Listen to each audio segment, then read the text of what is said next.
이용우의 경제 더하기. 쿠팡의 칼 든 공정이 던져야 할 본질적 질문들. 공정거래위원회는 지난 6월 13일 쿠팡이 PB상품을 우대하고 임직원을 후기 작성에 동원해 소비자를 기만했다며 1,400억 원 규모의 과징금 부과와 쿠팡 및 자회사인 CPLB 법인을 고발하겠다고 밝혔다. 공정위에 따르면 쿠팡은 알고리즘을 활용해 입점업체 중개상품을 배제하고 최소 64,250개의 자기 상품을 검색순위 상위에 고정 노출했다. 이 방식으로 쿠팡이 검색 상위에 고정 노출한 PB상품의 노출 빈도와 총매출액은 크게 증가했다. 기획전 상품 총매출액은 76.07% 증가, 고객당 노출수는 43.28% 높아졌다. 또 검색순위 100위 내에 노출되는 PB상품 비율은 56.1%에서 88.4%로 증가하기도 했다. 아울러 쿠팡은 2019년 2월부터 2023년 7월까지 2,297명의 임직원이 PB상품에 긍정적 구매 후기를 달고 높은 별점을 부여하도록 해 PB상품이 검색순위 상위에 노출되는 데 유리하게 했다. 이를 통해 평균 4.8점 별점의 최소 7,342개 PB상품, 72,614개의 구매 후기가 작성됐다. 이 행위에는 쿠팡 주요 직책자로 구성된 쿠팡 운영위원회 쿠팡 리더십팀이 조직적으로 가담했다는 것이 공정위의 설명이다. 이에 대해 쿠팡은 유통업체가 상품을 진열하는 행위는 유통업의 고유한 업무이며 이것을 문제 삼는다면 사업을 할 수 없다고 강력히 반발하였다. 즉 쿠팡은 편의점과 대형마트도 PB상품 골든존 눈높이에 배치한다고 강조했다. PB상품 우대는 쿠팡뿐 아니라 유통업계 전반에서 이뤄지고 있다는 것이다. 전세계 경쟁당국이 PB상품 진열 순서를 규제한 선례가 없다고 주장한다. 경쟁당국의 조치와 쿠팡의 반론은 우리에게 매우 중요한 질문을 던져주고 있다. 첫째, 플랫폼의 본질은 무엇이고 플랫폼의 경쟁 제한성을 어떻게 봐야 하는가? 이로 인해 소비자의 선택권을 제약한다면 경쟁당국은 이를 어떻게 다루어야 하는가? 둘째, 플랫폼의 혁신이란 무엇이고 우리에게 어떤 의미인가? 셋째, 알고리즘과 AI에 의한 선택을 어떻게 이해하여야 하는가? 3편의 글을 통해 이 세 가지 질문에 대한 답을 찾아본다. 우선 플랫폼의 본질부터 살펴보자. 플랫폼이라고 하면 서울역과 같은 기차역이 떠오른다. 기차역은 사람들이 이동하기 위해 모이는 곳이다. 사람이 모이다 보니 그 장소에 신문 판매대, 간단한 식당, 편의점 같은 업체가 그 사람들을 대상으로 장사를 하게 된 것이다. 결국 플랫폼은 사람이 모이게 하고 그 사람을 대상으로 장사를 하는 것을 의미한다. 이렇게 보면 플랫폼은 일종의 시장이다. 오프라인에서 대표적인 플랫폼은 우리나라의 백화점이다. 일반적으로 백화점은 자기 계산으로 팔 상품을 구매하여 판매하는 곳이다. 만일 팔리지 않게 되면 재고가 되고 그 부담은 고스란히 백화점이 지는 것이다. 그러나 1970년대 후반 우리나라에 등장한 롯데백화점은 전혀 다른 오프라인의 플랫폼 모델을 우리나라에 선보였다. 자기 계산에 의한 상품 구입도 일부 있었지만 기본은 롯데백화점이 입점업체를 선정하고 그 업체가 상품을 판매하는 모델이었다. 이 경우 재고 부담은 입점업체의 몫으로 남게 된다. 백화점은 사람을 모이게 하는 마케팅과 적합한 입점업체를 선정하고 품질 수준과 납기 등을 관리하는 일을 하게 된다. 그리고 그 업체로부터 매출 수수료를 받는 것이다. 이 지점에서 공정거래 이슈가 발생한다. 시장을 만들고 공간을 제공하는 업체와 그곳에서 장사를 하는 업체 사이에는 새로운 긴장 관계가 만들어진다. 백화점에서 에스컬레이터 옆과 같이 사람들이 가장 많이 다니는 곳, 눈에 띄는 곳에 자리 잡는 것이 영업에 유리하다. 반면 입점업체를 선정하는 백화점은 그곳에 가장 잘 팔리거나 향후 전략적으로 중요한 업체를 배정하려고 할 것이다. 백화점은 입점업체에게 그들이 자리를 선정하는 객관적 기준을 알리고 그에 따라 자리를 배정하는 것이 일반적이다. 만일 자의적으로 자리를 배정한다면 입점업체는 앞으로 그 백화점에 입점하는 것을 꺼리게 되고 그 백화점은 신뢰를 잃게 될 가능성이 높다. 그런 백화점은 고객도 많이 가지 않는 곳이 될 것이다. 백화점의 평판에 문제가 생기는 것이다. 만일 입점업체가 백화점의 계열사나 관계사라면? 또는 백화점이 스스로 제품을 생산하여 입점한다면? 우리나라의 공정거래법에서는 특히 스스로 입점하거나 계열사나 관계사가 입점하는 경우 가격과 거래 조건을 제3자에 제공하는 것과 같은 조건으로 할 것으로 요구하고 이를 위반할 경우 공정거래법 위반으로 처벌할 수 있도록 규정하고 있다. 따라서 온라인에서 백화점과 같은 역할을 하는 쿠팡이 상품의 진열은 유통업의 고유한 업무이며 이를 문제 삼는다면 사업을 할 수 없다고 주장하는 것은 백화점이 자의적으로 입점업체를 배치할 때 경쟁당국이 문제 삼는 것과 동일한 것이기 때문에 문제에 초점을 흐리는 것이다. 핵심은 계열사 및 관계사 또는 자체 입점업체와 제3자를 동등하고 공정한 거래 조건을 제공하는가 여부이다. 이를 판단하기 위해서는 입점업체의 선정과 진열 위치를 선정하는 기준을 공시하여야 하는 것이다. 공정거래법은 이를 규정하고 공시된 기준과 다르게 한다면 처벌하는 것이다. 우리는 플랫폼이 일종의 시장이고 시장에 입점한 업체를 선정하고 관리하는 기능과 시장 자체를 관리하는 이중적인 성격을 갖고 있다는 것을 백화점의 예를 통해 보았다. 한편 플랫폼은 시장과 백화점이라는 물리적 공간을 넘어 온라인과 모바일 등의 영역에서 활동하는 것이 일반적이다. 애플과 구글의 앱은 앱스토어나 플레이스토어라는 이름으로 시장의 성격을 명확히 하고 있다. 온라인과 모바일에서 시장의 의미가 명확히 드러나는 것이다. 애플이나 구글의 앱을 등록하기 위해서는 양사의 적절한 심사를 받아야 한다. 백화점이나 시장에서 제공되는 상품의 품질 유지 기능과 유사한 것이다. 그러면 왜 플랫폼이 경쟁 제한성을 갖게 될까? 우선 플랫폼은 사람을 많이 모이게 하는 것이 필요하다. 플랫폼 평가를 할 때 핵심 지표는 고객수, 즉 사용자가 얼마나 많은가, 그 사용자가 하루에 몇 명이고 얼마나 자주 재방문하는가 등이다. 플랫폼 사업의 필요 조건이라고 할 수 있다. 사용자를 모으는 것은 공짜로 되는 것이 아니다. 고객 모집 비용이 든다는 점이다. 또한 많은 정보를 처리하고 빠르게 고객의 니즈에 맞는 정보를 제공하여야 하는데 여기에도 많은 비용이 든다는 것이다. 핵심은 최소의 비용으로 많은 사용자를 모아야 하는 것이다. 아마존이 미국에서 신속 물류 배송 서비스를 통해 고객을 모았다는 것은 잘 알려진 사실이다. 여기에는 천문학적인 비용이 들었다. 1994년 창업한 아마존이 2004년 첫 흑자를 보았다는 것은 이를 잘 증명한다. 약 10년간 물류 배송 시스템에 주주의 돈으로 투자한 후 흑자로 전환된 것이다. 그런데 흑자 전환의 원동력은 물류 배송 등 사업이 아니라 물류 배송 정보를 처리하는 데이터 처리 및 운용 노하우의 축적을 통한 클라우드 서비스였다. 아마존뿐만 아니라 다른 기업들의 데이터 처리를 대행해주고 수익을 얻는 사업을 새로이 발견한 것이다. 여기서 우리는 플랫폼의 또 다른 모습을 발견한다. 고객을 모으는 엄청난 비용을 상쇄하는 그 고객과 정보를 활용하여 돈을 버는 방법을 찾아야 하는 것이다. 플랫폼을 영위하기 위한 충분 조건이다. 요컨대 고객을 모으는 필요 조건과 이를 활용하여 수익을 창출하는 충분 조건이 충족되어야 플랫폼은 비로소 지속 가능한 사업의 모습을 갖추는 것이다. 서비스를 제공하는 것과 수익을 창출하는 영역이 분리되어 있는 것이다. 문제는 수익을 창출하는 방법을 찾기 어렵다는 점이다. 이때 계열사 및 관계사 상품을 취급하거나 스스로 입점하는, 즉 PB 상품을 판매하는 것이 등장하게 된다. 일반적으로 PB 상품은 플랫폼이 자기가 취급하는 상품의 판매 정보 등 데이터를 통해 소비자가 가장 많이 선택하는 상품 또는 기능 등을 파악하고 그 기능을 포함한 상품을 제조업체에 플랫폼이 정한 가격으로 납품받아 판매한다. 플랫폼이 주도권을 쥐고 플랫폼 스스로 입점업체가 되는 것이다. PB 상품의 판매가 많아지면 플랫폼의 수익이 높아지게 된다. 공정위가 쿠팡의 PB 상품 배치를 문제 삼은 이유가 여기에 있다. 플랫폼은 주로 모바일 앱을 통해 거래가 발생하는데 모바일은 특성상 한 화면에 많은 것을 보여줄 수 없다. 이때 첫 화면이나 상단에 배치된 상품과 그렇지 않은 상품의 판매량은 차이가 클 수밖에 없다. PB 상품을 첫 화면에 배치하고 기존에 취급하던 유사한 상품을 다른 화면에 배치한다면, 그리고 PB 상품을 적극 추천한다면 소비자 선택권을 제한하는 결과가 된다. 한편 플랫폼이 PB 상품을 기획할 때 사용하는 데이터는 기존 입점 업체가 제공한 상품의 판매량, 고객 반응 등의 정보이다. 이 데이터의 소유권은 누구의 것일까? 우리는 그 데이터가 플랫폼의 것으로 생각하기 쉽지만 입점 업체의 것이기도 하다. 그 이유는 우리가 흔히 보는 소규모 상점을 떠올리면 쉽게 이해할 수 있다. 그 상점 주인은 어떤 물건이 잘 팔리고 고객의 반응이 어떤지 알 수 있고 그 정보를 통해 잘 팔리는 상품을 눈에 잘 보이는 곳에 전시한다. 또한 단골 손님이 오면 물어보지 않고도 손님이 원하는 것을 바로 제공하기도 한다. 요컨대 고객 정보를 통해 상품 판매 전략을 세우는 것이다. 만일 이 정보 데이터를 플랫폼이 이용한다면 당연히 그 입점업체에 대가를 지불하여야 공정한 거래라고 할 수 있을 것이다. 그 데이터를 통해 나온 결과는 입점업체에 제공하는 것이 당연한 것이다. 그런데 우리의 현실은 플랫폼이 입점업체에게 그들의 데이터를 사용하고 있다는 것을 알리지도 않고 입점업체를 배제하는 데 이 데이터를 사용하는 경우가 대부분이다. 배달의 민족의 경우 주기적으로 배송 정보를 통해 판매되는 상품의 지역별, 연령별, 가격대별, 성별, 주문시간별 특성을 분석하여 판매 트렌드 자료를 제공한다. 당연히 제공되어야 할 데이터임에도 불구하고 배민이 사회적 책임을 지기 위해 제공하는 것으로 포장하는 것이다. 데이터의 소유권이 어디에 있는지는 매우 중요하다. 대규모 언어 모델을 사용하는 AI가 바로 이런 데이터를 통해 학습을 하게 되는데 입점업체 등의 데이터 사용에 대한 대가를 어떻게 할 것인가가 중요한 쟁점이 되는 것이다. 이에 대해서는 뒤에서 살펴볼 예정이다. 플랫폼 사업의 충분 조건을 충족시키는 것, 즉 수익 창출 모델을 만드는 데 데이터가 매우 중요하기 때문에 데이터 취득에 많은 비용을 쓸 수밖에 없다. 이를 위한 전제 조건은 많은 사용자를 모으는 것이다. 많은 고객을 모으고 그들이 그 생태계 내에서 꾸준히 활동함에 따라 생기는 데이터에 관심을 갖는 것이다.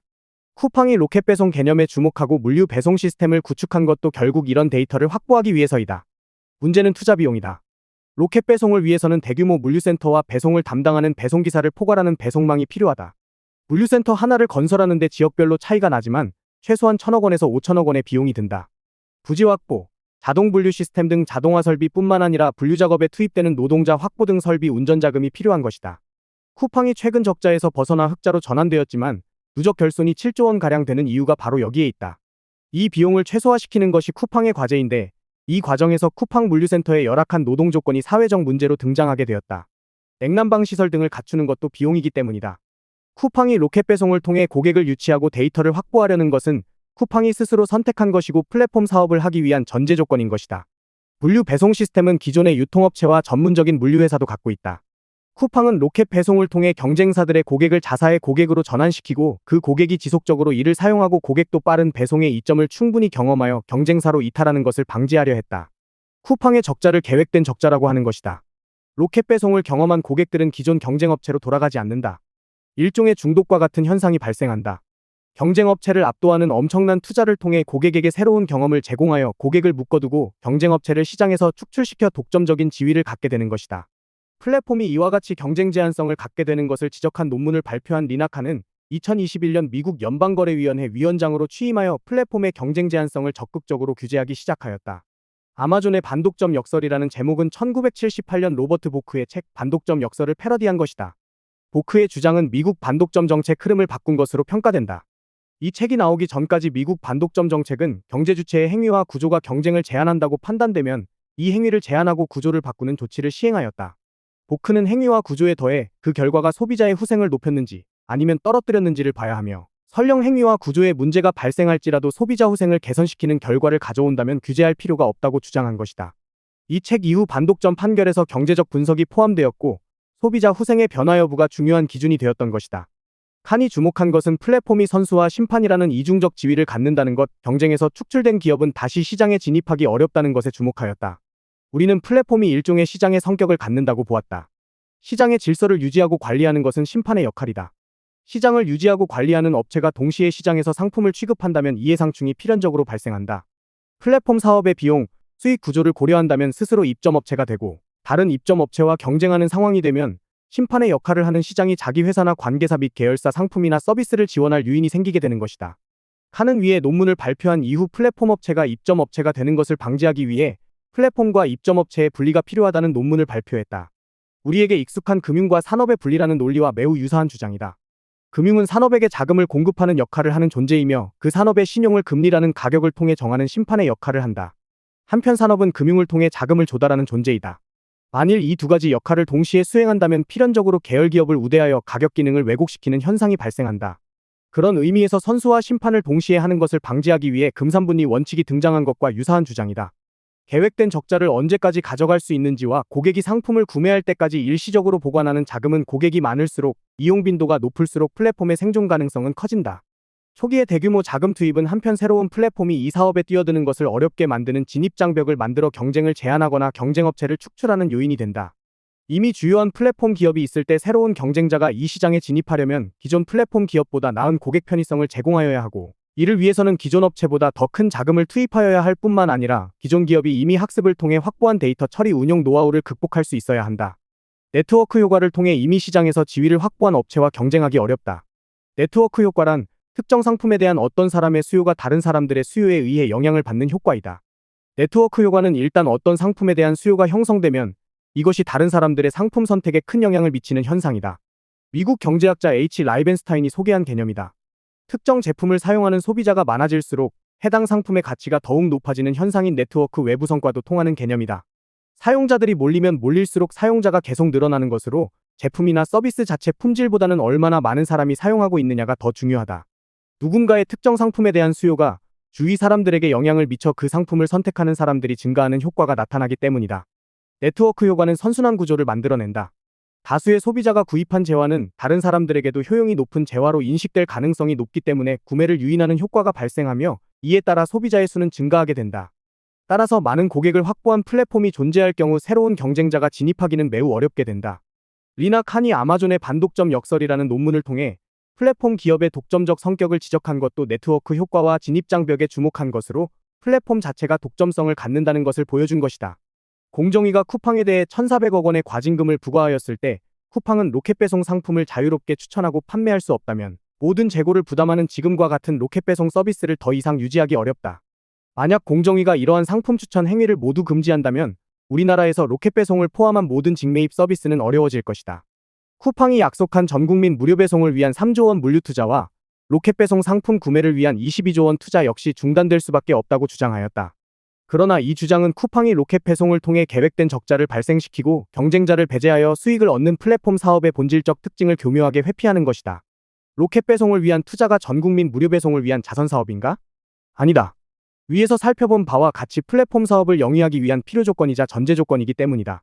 문제의 핵심은 PB와 다른 입점업체를 같은 조건으로 대우했느냐 여부이다. 자기 이익을 위해 PB를 지원하고 다른 입점업체를 차별적으로 대우했다면 당연히 공정거래법상 문제가 되는 것이다.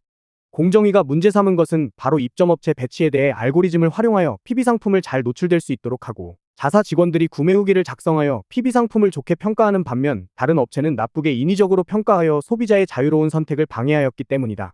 한편 쿠팡은 로켓 배송을 위한 직매입 서비스가 어려워질 것이라고 주장하는데 이것도 잘 따져보아야 한다. 직매입을 할 경우 쿠팡이 자기 계산으로 상품을 구입하고 판매하여야 하지만 쿠팡이 그렇게 하지 않는다는 경우가 있다는 입점업체의 증언이 있다. 매입 후 판매되지 않아 재고가 발생할 경우 그 상품을 구입처에 반환하고 재고 부담을 지지 않는 사례가 있기 때문이다. 그 비중이 얼마나 되는지 명확히 할 필요가 있다. 즉 로켓 배송 상품 구매를 위한 22조 원 투자라는 것도 쿠팡이 실제 리스크를 어느 정도 지는지 따져보아야 하는 것이다. 공정거래위원회가 더 주목하여야 하는 부분이다. 예컨대 오프라인 유통업체가 판매 촉진을 위한 행사를 할 때 그 비용을 입점업체에 전가하는 것을 공정위가 감독하는 것과 동일한 사안이다. 이번 공정위의 과징금 부과에서 이 부분은 면밀하게 다루어지지 않았지만 앞으로 관심을 가지고 봐야 하는 지점이다. 최근 플랫폼 업체의 매출을 둘러싼 감독당국과 업계의 갈등도 바로 여기에 있다. 리스크를 지지 않고 수수료를 받는 경우 매출은 수수료로 봐야 하고 리스크를 지고 자기 계산으로 상품을 판매하였다면 상품 판매액 전체를 매출로 보아야 한다는 것이다.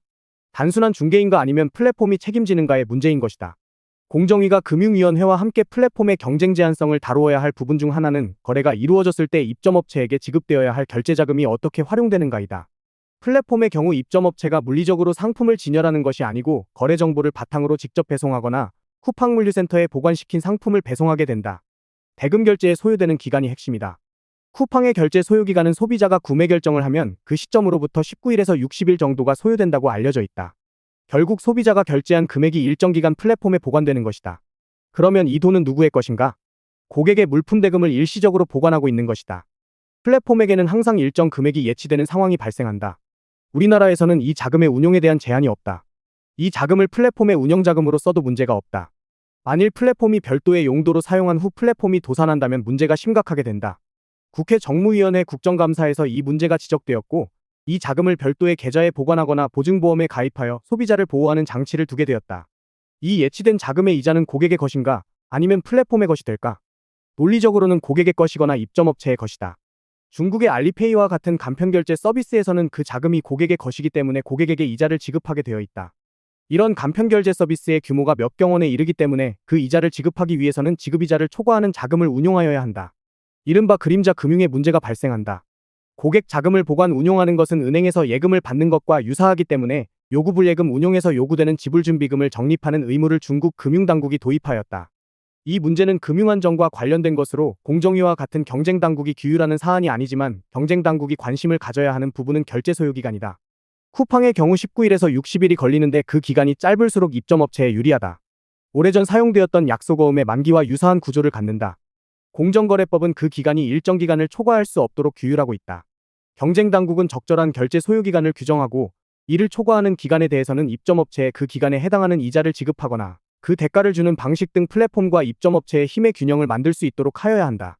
쿠팡은 2023년, 2010년 창사 후 처음 연간 6천억 원이 넘는 영업이익을 올렸다. 잉여연금 흐름은 2020년 흑자로 전환되었고 이에 가장 큰 기여를 한 것이 매입 채무, 즉 상품 배송이 완료되어 임접업체에 지급하여야 자금으로 2019년 4억 1651만 달러에서 2020년 10억 6585만 달러로 증가하였다.